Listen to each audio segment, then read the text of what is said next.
వెతికి రక్షించుటకు మనిషి కుమారుడు వచ్చినాయి తమ లేఖనాల్లో సెలవిచ్చినటువంటి రీతిని బట్టి మహోన్నతుడైనటువంటి యొక్క దేవుడు నశించిపోతున్న ఆత్మల కొరకు ఇక్కడ తన యొక్క ఆలయాన్ని నిర్మాణం చేస్తుండగా మనమందరం కలిసి ప్రభువుని స్తుతిస్తూ ఆయన చేస్తున్నటువంటి కార్యాలని ఘనపరుస్తూ పాల్గొన్న ప్రతి ఒక్క బిడ్డ జీవితంలో గొప్ప కార్యాలు జరిగినట్లుగా మనందరం కలిసి ప్రార్థన చేద్దాం. అందరూ కూడా కళ్ళు మూసుకొని ప్రార్థన వేసి వెళ్దాం. ప్రేమ కలిగిన తండ్రి, దయగలిగిన ఆయన, ధనుడా, గొప్ప దేవుడా, తండ్రి నీకు స్తోత్రాలు స్తోత్రాలు స్తోత్రాలు స్తోత్రాలు నాయన. భూమి ఆకాశములు సమస్తములు చూపించినటువంటి సృష్టికర్త అయినటువంటి దేవుడు ప్రభువా, ఇదిగో తండ్రి నీవు నాయన నరులతో మాట్లాడడానికి అలా మీరు ఏర్పాటు చేస్తున్నటువంటి యొక్క ఈ స్థలమును బట్టి మీ స్తోత్రాలు. ఇదిగో తండ్రి ఈ స్థలమును చూడబడి ప్రార్థనల మీద నా కను గురించి ఉంచుతానని చెప్పారు. అయ్యా నీ మందిరం ఒక ప్రత్యేకమైంది. నీ మందిరంలో ప్రభువా నివసించేటువంటి వారు ధనియులని 84వ కీర్తనలో మీరు సెలవిచ్చారు ప్రభువా. ఇదిగో తండ్రి యాకోబు బయలు వెళ్తుండగా అయ్యా ప్రయాణమై దూర ప్రాంతానికి వెళ్తుండగా రాత్రి అక్కడ నిలబడినప్పుడు ఇదిగో తండ్రి నువ్వు దర్శించినటువంటి యొక్క రీతిని బట్టి నేను స్తుతిస్తున్నాం. ఇది దేవుని మందిరమే గాని ఇది వేరొకటి లేదు. ఈ స్థలం నుండే పరలోకానికి నిచ్చెన ఉందని, ఇది పరలోకపు అవినీతి ప్రభువా. అయ్యా నీ దాసుడు సెలవిచ్చిన రీతిగా ఈ స్థలంలో అడుగుపెట్టిన ప్రతి ఒక్కరు కూడా నాయన పరలోక రాజ్యాన్ని స్వతంత్రించుకోవడానికి సహాయం చేయండి. నీ కృపాహస్తాలతో నింపండి. నీ ఘనమైన కార్యాలు జరిగించండి. నీ యొక్క నాయన మందిరం శంకుస్థాపన చేస్తుండగా ఈ పరిశుద్ధాత్మతో నింపి ఈ కార్యములు ఘనమైన మీరే జరిగించి మేమందరం కలిసి నిన్ను స్తుతిస్తూ ఆరాధిస్తూ ఈ కార్యక్రమాన్ని ప్రారంభిస్తున్నాం. ఈ మందిరానికి కావలసినటువంటి నిధులు అప్పగించండి. ఇదిగో తండ్రి ఆకాశపు వాక్యం ఇప్పే దేవుడు నీవే ప్రభువా.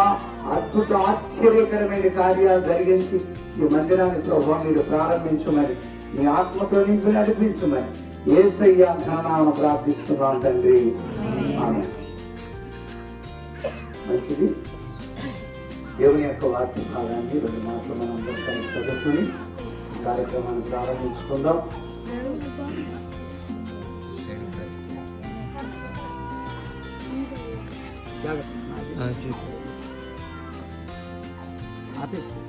యెహోవా ఇల్లు కట్టించిన యెడల దాని కట్టువారి ప్రయాస వ్యర్థమే. యెహోవా పట్టణమును కాపాడిన యెడల దాని కావలి కాయవారు వేరుకొని వ్యర్థమే అంటాడు. దేవుడు కనుక కట్టించకపోతే అది ఏదైనా అది ఏమైనా అది ప్రయాసతో కూడింది అయింది, అది వ్యర్థమైంది. అదే కనుక దైవ చిత్తంలో కనుక జరిగితే ఆ ప్రయాస వ్యర్థం కాదు. అందుకని అంటాడు ప్రభువునందు నీ ప్రయాస వ్యర్థము కాదు అన్నాడు. కనుక ఇల్లు కట్టించాలంటేనే దేవుని యొక్క మరి అనుగ్రహం కావాలి. మరి మందిరం కట్టడానికి ఇంకా దైవానుగ్రహం కావాలి, దైవ చిత్తం అవ్వాలి. కనుక ఇది దైవ చిత్తం అని మనం అందరం కూడా ఇప్పటి వరకు జరుగుతూ వచ్చినటువంటి కార్యాలను బట్టి దాని యొక్క ఉనికిని బట్టి మనందరం కూడా తెలుసుకుంటూ ఉన్నాం.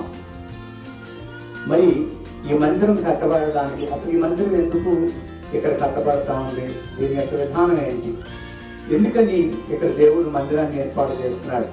మందిరం అంటే ప్రతి ఒక్కరికి మేలుకరమైనదై ఉండాలి. మందిరం అంటే బాగు చేసేదిగా ఉండకూడదు. మందిరం అంటే పక్కన ఇబ్బంది పెట్టేదిగా అస్సలు ఉండకూడదు. మనం చేసేటువంటి యొక్క భక్తి ఇంకొకరికి ఇబ్బందికరమైనదిగా ఉండకూడదు. మందిరాన్ని ప్రేమించేటట్లుగా మందిరాన్ని మెయింటెనెన్స్ చేసేటువంటి వాళ్ళు చక్కగా ఉండాలి. ఏ సమయంలో బట్టి ఆ సమయంలో మరి గోల చేసినట్లుగా ఉండకూడదు. అలాగే ప్రతి సమయంలో కూడా దానికి ఒక క్రమం అంటూ ఉంచుకొని మరి ఇక జరిగే కార్యక్రమాలన్నీ కూడా ముఖ్యంగా ఇరుగు పొరుగు వారు దేవుని యొక్క మందిరంలోకి నడిపించబడాలి, ఆకర్షించబడాలి. నా తండ్రి ఆకర్షించినదే ఎవరినో నా యొద్దకు రాదని చెప్పారు. మరి దేవుని మందిరం ఆకర్షించబడాలంటే దేవుని యొక్క యాజకుడు, దేవుడు తెలిసినటువంటి సేవకుడు దైవ చిత్తంలో నడిచినప్పుడు మాత్రమే ఆ మందిరంలోకి మరి ఆకర్షించబడతారని ప్రభు పేట తెలియపరుస్తున్నాను. ఎందుకు మందిరం ఎందుకని కట్టాలి, అసలు దాని యొక్క విధానం ఏంటి అనేటువంటి యొక్క విషయాలు బైబిల్లో అందరూ ఏమని తెలియపరుస్తుందంటే, మందిరం ఎందుకంటే ఇప్పటి వరకు ఇది ఎంతగానో ఇదైపోయినటువంటి యొక్క స్థలం. ఇప్పుడు ఈ స్థలం ఎలా ఉంటుందంటే, ఇప్పుడు ఇక్కడ చక్కని తెల్లని గోడలు, చక్కని విధానం, చక్కగా కింద కూర్చోవడానికి చక్కని విధానం, ఎలాగైతే మళ్ళీ నూతన పరచబడేది, అలాగే ఈ మందిరంలోకి వచ్చిన ప్రతి ఒక్క వ్యక్తి కూడా పాడైపోయి ఇంకా రకరకాలైన పరిస్థితుల్లో ఉన్నటువంటి వారు ఇక్కడికి వచ్చినప్పుడు వారు కూడా ఏమవుతారంటే బాగుపడతారు. ఇప్పుడు ఈ ప్రాంతం అంతా మనం చూస్తున్నాం, చుట్టుపక్కల వాళ్ళు కానివ్వండి, ఇదంతా కూడా ఎలా ఉందంటే చాలా ఇదిగా ఉంది. ఇప్పుడు కొన్ని రోజుల తర్వాత మనం చూస్తాం, ఇదంతా ఏమీ కనిపించదు, దీని రూపు మార్చబడింది. అలాగే ఈ స్థలంలోకి వచ్చినటువంటి ప్రతి ఒక్కరు కూడా ఏమవుతారంటే మార్చబడతారు, మారాలి. దేవుని యొక్క వాక్యం మందిరం ఎందుకు అంటే దినవృత్తాంతాల్లో ఒక మాట రాయబడి ఉంటుంది. ఈ మాట మనం చదువుకొని మనం అందరం కలిసి ప్రార్థన చేసుకుందాం. చూడండి, రెండవ దినవృత్తాంతములు 7వ అధ్యాయం 14వ వచనం నుంచి చదువుతున్నాడు. నా పేరు పెట్టబడిన నా జనులు తమ్మును తాము తగ్గించుకొని ప్రార్థన చేసి నన్ను వెదకి తమ చెడు మార్గములను విడిచిన ఎడల ఆకాశము నుండి నేను వారి ప్రార్థనలు విని వారి పాపములు క్షమించి వారి దేశమును స్వస్థపరచుదును. ఈ స్థలమందు చేయబడి ప్రార్థనల మీద నా కన్ను దృష్టి నిలుచును, నా చెవులు దాన్ని ఆలకించును. నా పేరు ఈ మందిరమును పొందినట్లు నేను దాన్ని కోరుకొని పరిశుద్ధ పరిస్థితిని. దేవుడి స్తోత్రం చెప్పండి. ఎట్లాగంట దేవుడు కోరుకున్నాడంట, అంతేనా? దేవుడు కోరుకోకపోతే ఇదంతా కూడా జరిగిద్దంటారా? కనుక ఈ ప్రాంతాన్ని ప్రేమించి దేవుడు ఈ స్థలాన్ని కోరుకున్నాడని ప్రతి ఒక్కరూ విశ్వసించాలి. యెరూషలేమును ప్రేమించు వారు వర్ధిల్లుదురని రాయబడి ఉంటుంది. దేవుని యొక్క సన్నిధానాన్ని, దేవుడు కోరుకున్నటువంటి యొక్క స్థలాన్ని ఎవరైతే ప్రేమిస్తారో వారు వర్ధిల్లుతారు. అవునా? అందుకని అబ్రహాముకు ఒక వాగ్దానం ఏమిటంటే, అబ్రహామును కనుక ప్రేమించినటువంటి వారు దీవించబడతా ఉంటారు. అబ్రహామును కనుక ద్వేషిస్తే ఏమైందంటే వేరుగా ఉండేటువంటి విధానాలు కనపడతాయి.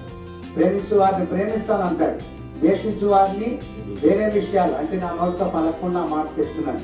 కనుక అలాగే దేవుడు కోరుకున్న దాన్ని మనం ఏం చేయాలంటే ప్రేమించాలి, దైవ చిత్తంలో మనం చేయాలి.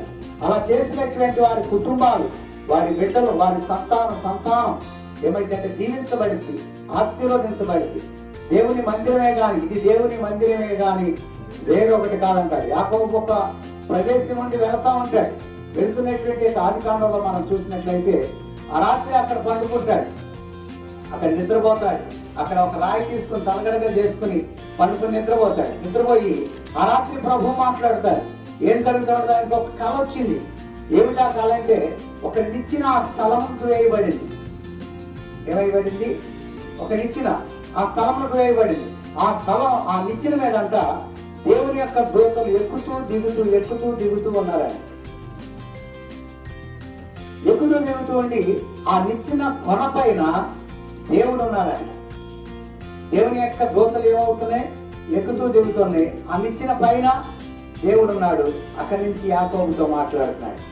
ఎవరు మాట్లాడుతున్నాడు అంటే జరగబోయేటువంటి యొక్క విషయాలు ఆయనకి అక్కడ తెలియపరుస్తూ ఉన్నాయి. యాకోబు నిద్ర లేచి ఇది మామూలు స్థలము కాదు అమాట కదండి, ఇది భయంకరమైన స్థలం, ఇది దేవుని మందిరమే గాని వేరొకటి కాదు అన్నాడు. ఏ స్థలం అంట? దేవుని మందిరం అంటే అసాధారణమైనటువంటిది. అది చిన్నదైనా పెద్దదైనా దేవుడు కోరుకుంటే అది ప్రత్యేకమైనది. అలాగే మీ మధ్యకి వచ్చినటువంటి ఈ సేవకుడు తాను కూడా పని చేసుకునేటువంటి వాడే, చక్కగా డ్యూటీ చేసుకునేవాడు, తాను బ్రతుకుతూ ఉన్నటువంటి పరిస్థితుల్లో ప్రభు ఏం చేశారంటే శిక్షించి గద్దించి తన సేవకుని అనిపించుకున్నాడు. సేవ చేస్తానంటే ఇష్టం లేదు. ఎట్లా దేవుడు ఏం చేశాడంటే ఆయనతో మాట్లాడారు. మరి వారితో మాట్లాడి ఎన్నెన్నో పరిస్థితులు నిజంగా చెప్పాలంటే తాను కట్టు బట్టల మీద అలా నిలబడిపోయాడు. మీలో కొంతమందికి తెలుసని నేను అనుకుంటున్నాను. అవునా? అన్ని దేవుడు ఏం చెప్తే అది చేసి నిలబడి ఉన్నాడు. మన నిస్తహస్తాలతో నిలబడి ఉన్నాడు. ఆ దినం నుంచి దేవుడు ఆయన పోషిస్తూనే వచ్చాడు. మరి 3 ఆడపిల్లలతో సేవకుడుగా ఈ మధ్య ఉన్నాడు. నా ప్రియ బిడ్డలారా, నేను ఎందుకు ఈ మాటలు చెప్తున్నా ఆయన దేవుని చిత్తం చేయడానికి చూస్తున్నాడు. అలాగే బైబిల్లో అనేక మంది దేవుని చిత్తం చేయడానికి నోవాహుతో దేవుడు మాట్లాడాడు. భూమి మీద అందరిని చూశాడు. ఆయన పిలిచాడు. పిలిచి ఏం చేశాడంటే ఒక వాడను తయారు చేస్తూ అన్నాడు. నోవాహు చేసేటువంటి యొక్క వ్యవసాయం మానేసి వాడను తయారు చేయడం ప్రారంభించాడు. ఏంటి ఇదంతా అనుకున్నారు జనం. ఎన్నో రకాలుగా మాట్లాడుకున్న వాళ్ళు కూడా ఉన్నారు. ఎగతాలు చేశారు, రకరకాలైన రీతులు చేశారు. అయితే ఇక్కడ మీలో అలాంటి వాళ్ళు లేరని చెప్తున్నారు. అయితే ఒక దినం వచ్చింది, నోవాహు వాడ పూర్తయింది. ఏమైంది? వాడలో ఎక్కినటువంటి వాళ్ళంతా రక్షింపబడ్డారు. అలాగే భక్తి మార్గంలో నడిచేటువంటి వ్యక్తి, భక్తి ముక్తిని చేర్చేటువంటి ఒక మహత్తరమైనటువంటి యొక్క ఘట్టం. ప్రతి ఒక్కరి జీవితంలో భక్తి ఉండాలి. ప్రతి ఒక్కరికి దైవ భయం ఉండాలి. దేవుని యొక్క భయం లేకపోతే, దేవోక్తి లేని ఎడల జనులు కట్టు లేక తిరుగుతారు. అంటే ఎవరికి ఇష్టం వచ్చినట్టు వాళ్ళు కట్టు లేకుండా తిరుగుతారన్నమాట. అందుకని దేవోక్తులు వదిలించడానికి దేవుడు తన సేవకుని తీసుకొచ్చాడు. అంత మాత్రమే కాదు, ఈ స్థలాన్ని ఎన్నిక చేసుకున్నాడు. ఈ స్థలం ఎన్నిక చేసుకుని ఈ స్థలంలో దేవుని యొక్క మందిరం కట్టబడతా ఉంది. ఈ మందిరానికి ప్రేమించినటువంటి వాడు ఎవరిని అడగలేదంటే వాళ్ళ దగ్గర ఉన్నాయంటే ఏమి లేవు, మీకు తెలియని విషయం కాదు. అయితే దేవుడే వాళ్ళ హృదయాల్లో ప్రేరేపించి దేవుడు ఆ కార్యాలు జరిగించారు. దేవుని మందిరానికి నిమిత్తంగా దేవుడు చెప్పింది చేసినటువంటి వారు దీవించబడ్డారు. మేము మందిరం కట్టాం. 40-90 సైజు బారు, వెడల్పు 40-90 అడుగులు బారు. ఆ మందిరం కట్టేటప్పుడు కడదాం అనుకున్నాం. ఇలాగే ఇంకా శంకుస్థాపన కూడా చేయలేదు. ఆ సమయంలో ఒక దెయ్యం పట్టినటువంటి ఒక అమ్మాయిని తీసుకొచ్చిన తర్వాత ఆరాధన జరుగుతుంది. ఆ చీకటి ఎరగదీస్తూ వెళ్ళిపోయిన తర్వాత ఆ రాత్రి తన భర్త, తన అత్తగారు వాళ్ళు ఉన్నారన్నమాట మందిరం పిల్లలను తీసుకుని ఉండి. ఆ రాత్రి ప్రభు మాట్లాడాడు. ఏమని మాట్లాడంటే, అయ్యగారు మందిరం కడుతున్నాడు, దానికి కావాల్సినంత సిమెంట్ ఇవ్వమని. మేము అడగలేదు ఆయన్ని, మందిరం కడుతున్నట్టు కూడా చెప్పలేదు. తెల్లారిన తర్వాత, అయ్యా మీరు మందిరం కడుతున్నారా అన్నారు. ఎవరు చెప్పారు అయ్యా నీకు అన్నారు. దేవుడు చెప్పాడు రాత్రి అని అన్నాడు. ఈ స్లాబ్కి ఎంత సిమెంట్ అయితే పట్టిద్దో అంత నేను సిమెంట్ ఇస్తాను అన్న తర్వాత ఏం జరిగింది? 220 కట్టలు సిమెంట్ ఇచ్చాడు ఆయన. స్లాబ్ పట్టేంత 193 సిమెంట్ కట్టలు పట్టినాయి. రేపు స్లాబ్ అనగా ఈరోజు దర్శనం వచ్చిన ఆ ఖాళీ సంచులు లెక్కేస్తున్నాడు ఆయన. లెక్కేస్తాడు. ఈ దర్శనం ఏంటి ఎలాగ వచ్చింది అనుకున్నాం. తెల్లారి స్లాబు. అప్పుడు నాకు అర్థమైంది. స్లాబ్ అయిపోగానే ఆ మేస్త్రిని పిలిచి, అయ్యా ఆ సిమెంట్ కట్టలు ఎన్ని పట్టినాయి లెక్కేయాలి. 193 సంచులు లెక్కేసిన తర్వాత 193 సంచులు అయితే ఇంక 27 సంచులకి ఎక్స్ట్రా ఇచ్చాడన్నమాట ఆయన డబ్బులు. ఆ 27 సంచుల డబ్బులు తిరిగి ఆయనకి నేను ఇచ్చేస్తే, ఎందుకని అడిగారు? నేను దేవుని మందిరానికి ఇచ్చానంటే, రాత్రి నాకు కళ వచ్చింది. కళలో దేవుడు మాట్లాడాడు. 193 ఎన్ని సంచులు ఎంతైతే నువ్వు ఇద్దాం అనుకున్నావు అంతే తీసుకున్నాను, తిరిగి ఇచ్చేసి అయిపోయింది. మళ్ళీ పైన స్తంభాలు లేపాను. మళ్ళీ వచ్చి అన్నాడు, నేను ఆ ప్రైస్ ఆఫ్ కూడా నేనే ఇస్తానన్నాడు. అంతేకాదు, కొంతమంది ఐరన్ ఇచ్చారు, కొంతమంది తమకు తోసిన తర్వాత మేము కూడా ఏం చేసేవాళ్ళం అంటే, ఎప్పుడు ఏమొస్తే అది అంత ఖచ్చితంగా దేవుని భాగం తీసేవాడిని. ఇక పద్దాకా ఇక మా గురువు గారి దగ్గరికి వెళ్తాం రావటం ఇదే సరిపోయేద్దాం. ఎందుకు నేను చెప్తానంటే, నమ్మకంగా ఎవరైతే పనిచేస్తారో నమ్మకమైన వానికి మెండుగా దీవెనలు ఉంటాయి. ఈ అబ్బాయికి దేవుడు ఒక బుల్లెట్ ఇచ్చాడు. ఫస్ట్ బుల్లెట్ కొనుక్కోవడానికి ప్రభుత్వం ఇచ్చారని చెప్పారు. తర్వాత షిఫ్ట్ కార్ ఇచ్చాడు ఆయన. అంటే ఎందుకు ఇచ్చాడు ఏంటి? మీరు ఇస్తే మీకు కూడా షిఫ్ట్లు వస్తాయి, లేకపోతే బుల్లెట్లు వస్తాయని చెప్పట్లనే ఆయన జరిగిన విషయం చెప్తున్నాను. ఆయనకి ఆశ ఉంది. ఆశ గల ప్రాణాన్ని దేవుడు తృప్తిపరిచాడు. దేవుని స్తోత్రం కలుగుగా. వాళ్ళకి ఇల్లు లేదు. ఇప్పుడు 3 స్టేర్లు ఇల్లు ఉంది. మీరు విజయవాడ వస్తే చూడవచ్చు. ఆయన పేరు సురేష్ అంటే. తెలుసా? నా ప్రియబిడ్డలారా, ఎందుకు నేను చెప్తున్నా అంటే, యెరూషలేమును ప్రేమించిన వారు వర్ధిల్లుతారు. దేవుని యొక్క మందిరానికి దాచబడినటువంటి మూలధనాన్ని ఇస్తాడు ఆయన. ఎప్పుడెప్పటి నుంచో దాచుకున్నప్పుడు ప్రభు ప్రేరేపిస్తాడు. ప్రభు ప్రేరేపించి, ఇవి దేవుని మందిరం కడుతున్నారు, అక్కడ తీసుకెళ్ళి ఇవ్వంటాడు. ఇవని చెప్పి ఆ ప్రేరణ కనుక అనుకున్నాం అనుకోండి, మన ఆశీర్వాదం అణుచుకున్నట్టు అయిపోతుంది. అందుకని దేవుడు ఏం చెప్తున్నాడో దాన్ని గ్రహించుకుని, ఇది మందిరం ఎవరి కోసం అంటే అయ్యగారు అమ్మగారి కోసం కాదు. ఎవరి కోసం? ఈ మందిరం మా కోసం. దేవుడు ప్రేమించి ఊరిని అట్లా నిలబెట్టుకున్నాడు. ఎవరు చేయాలంటే ఈ పని అంతా మీరే చేయాలి. ఎందుకంటే ఎవరు చేస్తే వాళ్ళకు ధాన్యత, ఎవరు చేస్తే వాళ్ళకు దీవెన. దీనికి హద్దు లేదు. దైవ చిత్తానుసారంగా జరిగేటువంటి పరిచర్యకు మీరు పాలిభాగస్తులైతే దేవుడు మిమ్మల్ని బహుగా దీవిస్తారని అనుభవంతో ఈ మాటలు చెప్తున్నా. అలాగే అనేక మంది ఏం చేశారంటే ఆ మందిరాన్ని, నా దగ్గర 84,646 రూపాయలు నా దగ్గర ఉన్నాయి. ఆ డబ్బులతో నేను పట్టుకుని దిగి, ప్రభువా నేను కట్టలేదు, రేపు షేర్ చేస్తానన్నా. కాదని చెప్పి దేవుడు దర్శనమిచ్చి చూపించాడు, ఇలా కట్టమని. సరే నిలబడినా దేవుడు పెద్ద మందిరానికి డబుల్ స్టేర్ కట్టించాడు. ఈరోజు ఈ మాటలు వింటున్నటువంటి నా ప్రియులారా, ఎందుకు ఈ మాటలు చెప్పినాకే, ఆ మందిరానికి సహాయం చేసిన ప్రతి ఒక్కరి జీవితంలో దేవుడు అద్భుతం చేశాడు. ఒక అమ్మాయికి గవర్నమెంట్ జాబ్ వచ్చింది. అలా మొక్కుబడి చేసుకున్నాడ, నేను కనుక నాకు ప్రభువా జాబ్ ఇస్తే నేను మందిరానికి నా మొదటి జీతం ఇస్తాను మొక్కున్నాను. అయినా జీతం వచ్చింది. 4 లారీలు కంకర ఆర్డర్ చెప్పారు. 31,000 తెచ్చి చేతిలో పెట్టిందండి. 1,000 ఏంటంటే అది కానుకంట, 30,000 రూపాయలు మొదటి జీతం అంట తీసుకొచ్చి గవర్నమెంట్ జాబ్ వచ్చింది. అలాగా దేవుని ప్రేమించు వారికి, అనగా ఆయన సంకల్పం చొప్పున పిలువబడిన వారికి మేలు కలుగుటకై సమస్తము సమకూడి జరుగుతున్నది అంటారు. మేలు కలగడం వరకు ఈ ప్రాంతాన్ని ప్రేమించి దేవుడు ఇక్కడ మందిరాన్ని ఏర్పాటు చేస్తున్నాడు.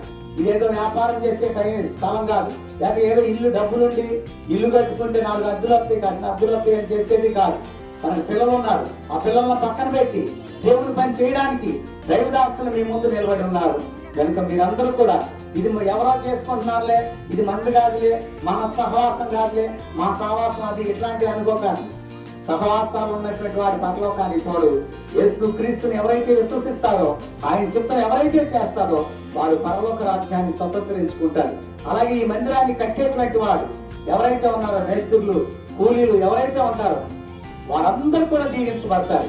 నేను పలానా మందిరం కట్టే పలానా చోట ఆ దినం నుంచి నాకేంటో తెలియదు కానీ నేను చేసేది అంతా సఫలమవుతుందని మళ్ళీ మేస్త్రి సాక్ష్యం చెప్పకపోతే అప్పుడు అడగ.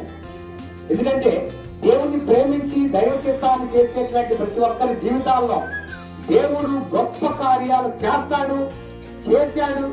మా జీవితంలో మేము అనుభవించాం, మేము చూసాం. ఇట్లా 90,000 రూపాయలు కొత్త సెంట్రింగ్ చెక్క అద్దె ఇచ్చాను. 84,000 నా దగ్గర ఉంటే 90,000 ఎలా ఇవ్వగలిగాను? దేవుడు దీవిస్తే అలాగే ఉంటది. ఏది ఓన్లీ సెంట్రింగ్ పెట్టే చెక్కకే నేను డబ్బులు ఇచ్చాను. తర్వాత ప్రతిదీ కూడా దేవుడు సమకూర్చాడు.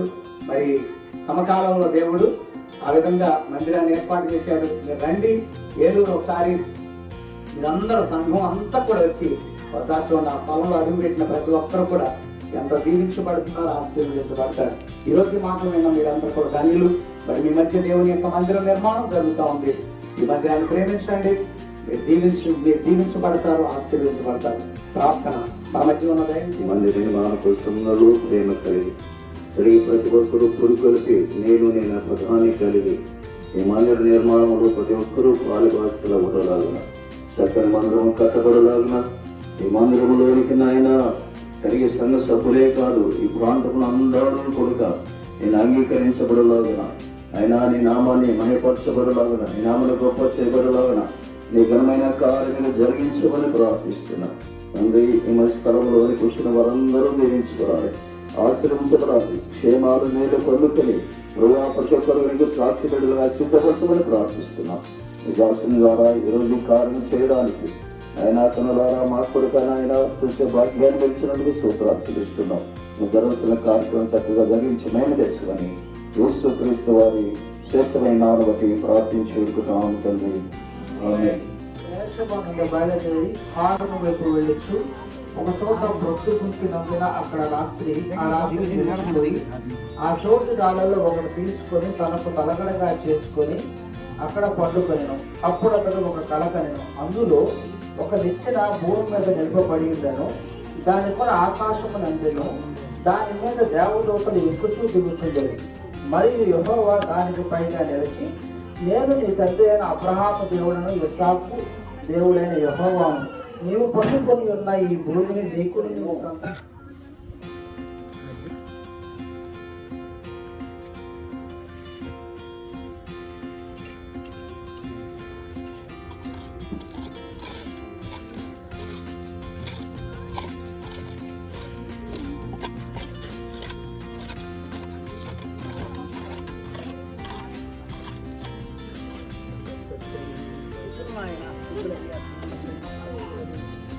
మీ చిత్తానుసారంగా మందిరాన్ని కడుతున్నాను కార్యం జరిగించి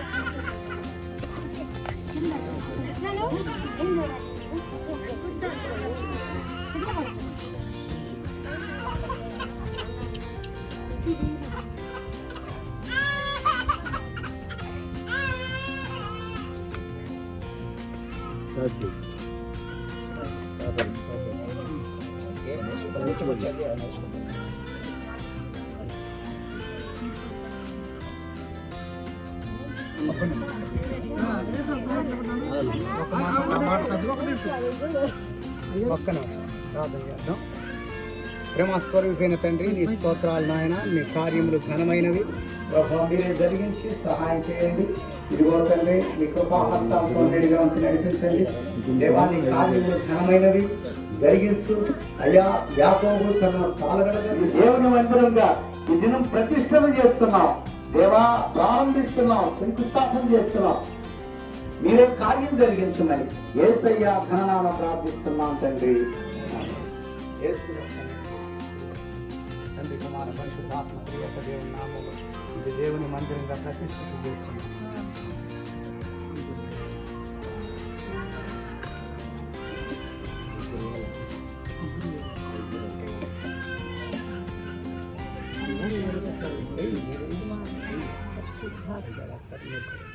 అయ్యో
సకలాశీర్వాదముకు కారణభూతుడైన మా ప్రియ తండ్రి, ఘనమైన నామముకు వేరకులది కొత్తలు ప్రత్యేకంగా ప్రేమించి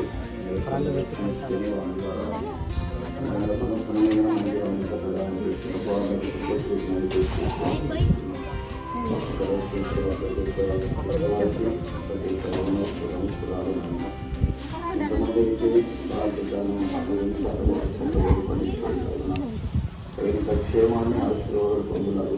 అనేక దాక్షుని అనేకలు ప్రేమించేవారు, సహకరించేవారు, పోషించేవారు శుభశుభములు ప్రార్థిస్తున్నాం. మరియు సమయంలో ఇంతవరకు ప్రత్యేకమైన కార్యాన్ని జరిగించడం చూపిస్తున్నాం. దాక్షుని ద్వారా మందిర పునాదుల మీరు ప్రారంభించారు. ఇది మొదలైన రావాల్సిన ప్రత్యేక దినము శ్రీమంతో నాయన ఇసుక శిక్ష ప్రభుత్వ ఆధారంగా ఏలు ఏదైతే అవసరమైన సమకూర్చమని ప్రార్థిస్తున్నాం. వచ్చిన బిడ్డలందరినీ ఆయన ఆశ్రయించే పలుకలు వారికమని ఇది మెండైతే నడిపించమని తెలుసుకొని క్రీస్తు వారి శ్రేష్టమైన ఆలోచి ప్రార్థించుకుంటున్నాం తండ్రి.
అతికాయ ఫోటో తీసిన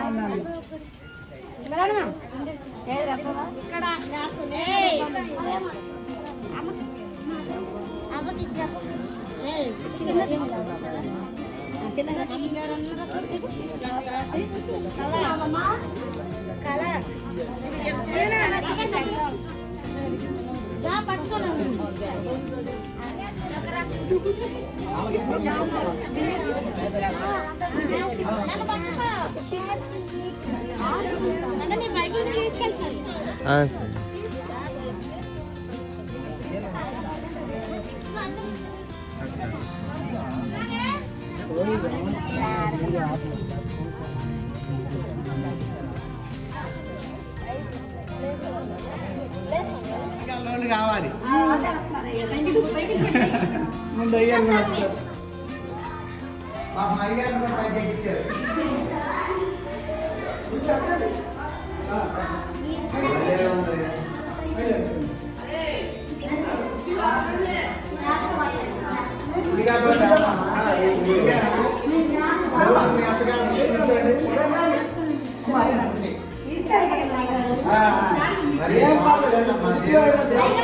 మీరు సిటీలో ఉన్నారు ఈ మాత్రం అసలు ఉందంటే మీరు పెద్దలు ఇచ్చిన స్వాస్థ్యం సుబుద్ధి గల భార్య యెహోవా యొక్క దానం అని మీ లేఖనాల్లో రాయబడింది. నాయన గృహం నువ్వు ఇచ్చావు ప్రభువా, ఇదిగో తండ్రి నీవు కట్టించిన ఈ గృహాన్ని బట్టి నీకు స్తోత్రాలు చెల్లిస్తున్నాను. యెహోవా ఇల్లు కట్టించని ఎట్లా దాన్ని కట్టువారి ప్రయాసం వ్యర్థమే అన్నావు. దేవా నీవే కట్టించావు అయ్యా తండ్రి, నీకు స్తుతులు చెల్లిస్తున్నాను. నీ దీవెనంత నింపు ఈ దినం ఈ గృహ ప్రవేశాన్ని చేస్తున్నాం. మీరే ప్రభువా ఈ గృహంలోకి మాట్లాడే ముందుగా మీరు రండి. ఈ గృహంలో నెమ్మది, ఈ గృహంలో సంతోషం, ఈ గృహంలో సమాధానం ఉన్నట్లు సహాయం చేయండి. సమాధానకర్త అయిన తండ్రి నీవే కార్యాలు జరిగించి నిజంగా ధైర్యం చేసి మేము గృహ ప్రవేశం చేశాం, మాకు దీవెనకరమైందని బిడ్డలు సాక్షులుగా నిలబెట్టుకోమని యేసయ్య ధనాలను ప్రార్థిస్తున్నాం తండ్రి. 127వ కీర్తన 34 యెహోవా ఇల్లు కట్టించిన ఎడల దాని కట్టువారి ప్రయాస వ్యర్థమే.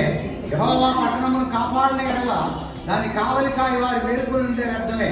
మీరు వేకునే లేచి చాలా రాత్రి అయిన తర్వాత పండుకొనుచు కష్టాతీతమైన ఆహారం తినుచుంటే వ్యర్థమే. తన ప్రియులు నిద్రించుండగా ఆయన వారికి ఇస్తున్నాడు. కుమారుని యెహోవా అనుసరించి స్వాస్థ్యము, గర్భఫలం ఆయన ఇచ్చు బహుమానమే. యవన కాలమందు పుట్టిన కుమారులు భగవంతుని చేతిలో బాణం వంటి వారు, వారితో తన అమ్ముల పోటీ నింపుకున్నవాడు ధన్యుడు. అటివారు సిగ్గుపడక గుమ్మంలో తన విరోధంతో వాదించుదురు. దేవుడంతా కట్టించకపోతే దాన్ని కట్టేటువంటి వారి ప్రయాస వ్యర్థమే. దేవుడే కట్టించాడు కనుక ఈ ప్రయాస వ్యర్థము కాదు. దీంట్లో ప్రభు నెమ్మదిని అనుగ్రహించును గాక. ఆమేన్. ఓకే, ప్రార్థన అయ్యారు ప్రార్థన. పరిశుద్ధుడిని మాత్రమే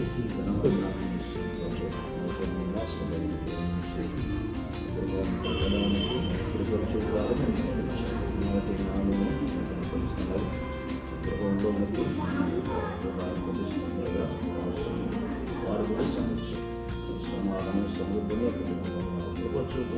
క్షేమాలను వేషనాలను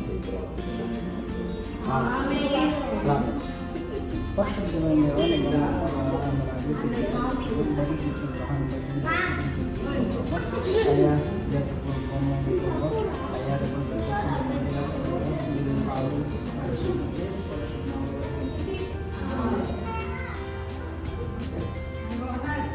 తండ్రి యొక్క కుమారుని యొక్క పరిశుద్ధాత్మ నామములో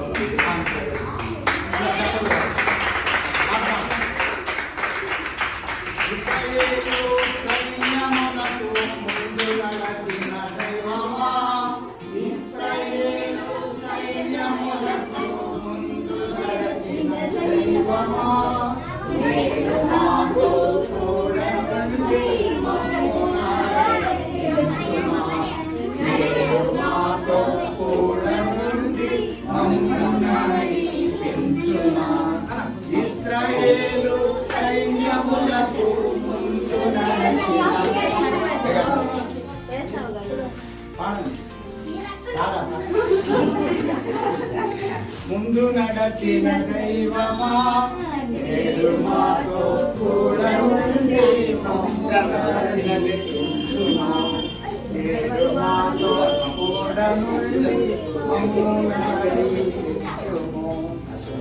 దేవునికి స్తోత్రం.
యెహోవాయందు భయభక్తులు కలిగి ఆయన త్రోవయందు నడుచువారందరూ ధన్యులు. నిశ్చయముగా నీవు నీ చేతుల కష్టాలను అనుభవించదు. నీవు ధన్యులు, నీకు మేలుకలుగు. నీ తోపున నీ భార్య పని ద్రాక్షవరములను నీ భోజనకు పలచు. దేవుడు అంటే భయము భక్తి కలిగినటువంటి వారంట ధన్యులు. భయభక్తులు కలిగి ఆయన త్రోవల యందు నడిచేటువంటి వారు ధన్యులు. నిశ్చయముగా నీవు నీ చేతుల కష్టార్జితాన్ని అనుభవి. కష్టార్జితం మనం అనుభవించకుండా పనులు అనుభవిస్తూ ఉంటారు. ఎవరి త్రోవలో నడిచేవాళ్ళు అంటే దేవుని త్రోవలో నడిచేటువంటి వారి కష్టార్జితం ఇంటికి వస్తే దేవుని త్రోవలో నడవనటువంటి వారి కష్టార్జితం పనులు పోలై అది ఏదో ఒక రకంగా చిన్న అయిపోతుంది. ఎందుకంటే హగ్గయి గ్రంథం 1:5 అంటాడు, ఈ ప్రవర్తన గురించి ఆలోచించేది ఇదిగో మీరు విస్తారంగా తెచ్చిన ఈ కొంచెమే పండింది అంటాడు. పనివాడు అంట జీతం తీసుకొస్తే ఆ జీతం అంట సిరిగిపోయిన సంచిలో వేసినట్టుగా ఉంది అంటారు. అంటే జీతం ఏమవుతుంది అంటే కష్టార్జితం ఏమవుతుంది, సిరిగిన సంచిలో వేసినట్టుగా అయిపోద్ది అంటారు. దానికి కారణం ఏంటంటే మన ప్రవర్తనేనంట. హగ్గయి గ్రంథం 1:5 ఏమో రాసింది అక్కడ పొడదాన తీసావా అర్థం కావట్లేదా? ఏమ్మా ఆలోచించేయండి. మన ప్రవక్తన సరిగ్గా కనుక లేకపోతే అంటే దైవ చిత్తానుసారంగా కనుక లేకపోతే మన కష్టార్జితం ఏమైతే వేస్ట్ అయిపోద్ది. ఎలా వేస్ట్ అవుతుంది అని ఇప్పుడు మనం కనుక చూస్తే అనవసరమైనవి. అందుకని 55 యెషయా గ్రంథం 55 అంటాడు, ఏమంటాడు? ఆహారం కాని దాని కొరకు మీరేలా మీ కష్టార్జితం వేయపరుచుకుంటారంటారు. సంతృష్టి కలగజేయని దాని కొరకు మీరెందుకు ఇలా చేస్తారంటారు. అంటే ఆహారం కాని కొనుక్కుంటారు, అనవసరమైన ఖర్చులు చేస్తారు. ఎవరు అంటే దేవుని త్రోవ కాక వేరొక త్రోవలో నడిచేటువంటి యొక్క వ్యక్తి. ఆ వ్యక్తి యొక్క కష్టార్జితం ఏమైందంటే అన్నిల పాలైంది. ఎట్లా అయిపోయిందో తెలియదు. చాలా డబ్బులు రావడానికి పోయిన వస్తాయి అత్తయ్య, ఏమవుతున్నాయో తెలియదు, వచ్చినట్టు అనిపిస్తుంది. ఒకవేళ 10,000 కానీ వస్తే 15,000 ఖర్చు కనపడుతుంది. ఏదో అట్లా అడ్జస్ట్మెంట్ చేయడం అయింది అంటే మిగలటం అనేటువంటిది ఉండదు. ఎందుకని మిగలటం ఉండదంటే ఆయన త్రోవలో లేనప్పుడు మిగలదు. మరి ఆయన త్రోవలో ఉంటే ఎలా ఉంటుందంటే అనవసరమైన ఖర్చు చేస్తున్నప్పుడు ప్రభువే ఏం చేస్తారంటే ఆయన దక్షిణాస్తంతో పట్టుకుని వాళ్ళని అనవసరమైన ఖర్చు నుండి వినిపిస్తాడు. అర్థం చేసుకోండి. ఒకనొక సమయంలో ఒక ఆయనకి బండి రిపేర్ వచ్చింది. మా చర్చిలో అతను బండి రిపేర్ వస్తే ఆ రిపేర్ తీసుకెళ్తే ఏమైందో అర్థం కాల. బండి పైన వస్తువు పోయింది అంటారు, ఏం కాలే మళ్ళీ పోతుంది. ఇలా 3 సార్లు అయింది. 3 15 4,500 అయింది. అయినా ప్రాబ్లం క్లియర్ అవ్వాలి. తర్వాత అదే బండి 8,000 రూపాయలు ఖర్చు అయిపోయింది. ఏమీ అర్థం కాల. తీరా చూస్తే ఆ డూమ్లో అంట లైట్లో 2 వైర్లు కలిసిపోయి ఉన్నాయంట. తర్వాత ఎప్పుడు పట్టుకున్నారు. ఈలోపు 8,000 అయిపోయింది. దానికి అంతావో 50 రూపాయలతో అయిపోయే పని. అది 8,000 అనవసరంగా అయిపోయింది. ఎందుకు నేను ఈ మాట కొంచెం స్లో చేయనా, కొంచెం బాగా అర్థం చేసుకోండి. 50 రూపాయలు అవ్వాల్సింది 8,000 అయిపోయింది. తీరా చూస్తే ప్రాబ్లం చిన్నది. ఆ ప్రాబ్లం కనిపెట్టలేకపోయాయి. కారణం ఏంటంటే ఇప్పుడు కష్టార్జితం వేస్ట్ అయిందా అవలేదా? అయిపోయింది. ఎందుకని వేస్ట్ అయింది? దానికి కారణం ఏంటంటే బైబిల్ సెలవిస్తుంది ఆయన త్రోవలో నడవాలి. ఆయన త్రోవలో కనుక నడిస్తే అన్ని ఆశీర్వాదాలు ఉంటాయి. ఖచ్చితంగా చెప్తుంది. నీతిమంతుని కలుగు ఆపదలు అనేకం అంటాడు. వాటన్నిటిలోని ప్రభు తప్పిస్తాడు. ఏదైనా నష్టం కలుగుతుందంటే నష్టాన్ని కూడా ఆశీర్వాదంగా దేవుడు మారుస్తాడు. మనం ఏం చేయాలంటే మనం నడిచేటువంటి త్రోవ ఆయనకి ఇష్టమైన ఆయన మనం చూడాలి. అందుకని బైబిల్ గ్రంథంలో మలాకీలో అంటాడు 8వ అధ్యాయంలో 3వ అధ్యాయం 8వ వచనంలో ఏమంటాడంటే మానవుడు దేవుని యొక్క దొంగిలునా అంటాడు. మనం అంటే దొంగతనం చేసి శాపగ్రస్తులు అయిపోయాం అంటాడు. ఇంకా చాలా విషయాలు అక్కడ రాయబడి ఉంటాయి. ఆయన త్రోవలో నడిచేటువంటి వాడు దొంగగా ఉండదు. మీరందరూ అలా కాదని చెప్పి మాట్లాడుతున్నాను. మీకు వచ్చిన కష్టార్జితంలో మొట్టమొదటిగా దేవుని భాగం తీయడం నేర్చుకోవాలి. మీరందరూ నేర్చుకునే ఉన్నారని అనుకుంటున్నాను. ఏమ్మా మీరందరూ దర్శన భాగం చేస్తున్నారా?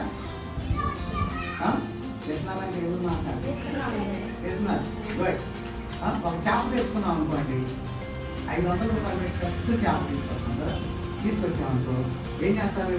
వేసేసి మొత్తం పోసేసి దాంట్లో వేసి వండేస్తారా? ఏం చేస్తారు? చేప పొలుసు తీస్తారా? చేపట్ల మీరు తీరా మీ ఊళ్ళో ఏమో పొలుసు తీరా పొలుసు తీస్తారా అంటే చేపట్లేదు. చేపలు తినరా? ఏదో చెప్పి సాగుతుంది. సరే చేపలు తెలుసు కదా పోనీ, మీరు తినపోయారు కానీ ఏమ్మా చేప దొరకలేక పొలుసు తీస్తారా? తీరా చేపకి చక్కగా పొలుసు తీసి చక్కగా రెక్కలు తీసేసి ఏం చేస్తారు? కట్ చేసి వండుతారు. వండి శుభ్రంగా పొడవులు వచ్చేటట్టుగా పులుసు బాగా పెట్టి తర్వాత ఏం చేస్తారు? తింటారు. తినేటప్పుడు మళ్ళీ ఏం చేస్తారు?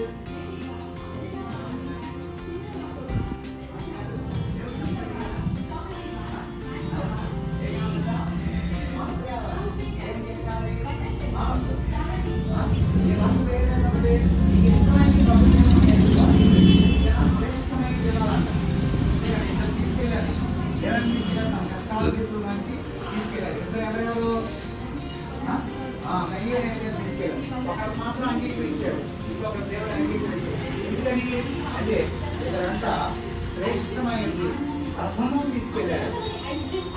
ఇంకొక ఆయన ఏం చేశారు? తీసుకునేది అయ్యను మన యొక్క పండుగలో కొంత తీసుకెళ్ళారు. కొంత ఏదో పుస్తకం దేవనాలని పట్టుకెళ్ళారు. కానీ ఏదైనా అలా కాదు, పుట్టిన వాటిని శ్రేష్టమైన వాటిని తొలుసూరు పుట్టినటువంటి వాటిని తీసుకెళ్ళారు. అలాగే మనం మొట్టమొదటిగా ఏం చేయాలంటే దేవుణ్ణి ముందు పెట్టాలి. మన చేతికి ఎప్పుడైతే డబ్బులు